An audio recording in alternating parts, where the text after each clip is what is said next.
Theory of indices यानी घातांक के जो है प्रमेय के बारे में देखें। Definition: the product of m factor is equal to a is represented by a to the power m,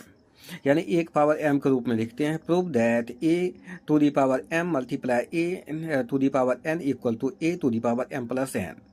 तो प्रूफ में सेंस चूंकि a to the power m equal to a into a into a into a into so on to m factors and a to the power n equal to a into a into a into जो है सो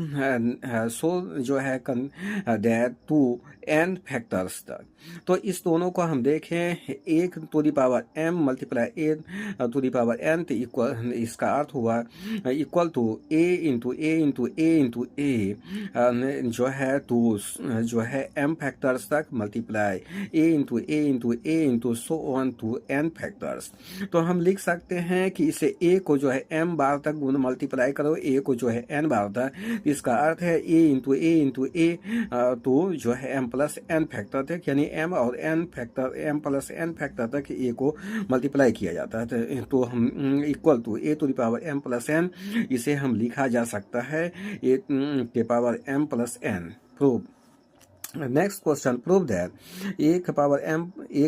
n और एक power p जो है multiply किया गया, यानी एक पावर m मल्टीप्लाई एक पावर n मल्टीप्लाई एक पावर p इक्वल टू एक power m plus n plus p।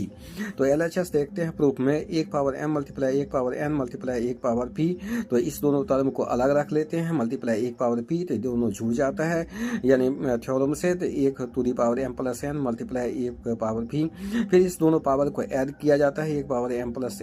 n और ब्रैकेट में रखने के बाद p से, तो ये ब्रैकेट खोलने पर साबित होता है a to the power m plus n plus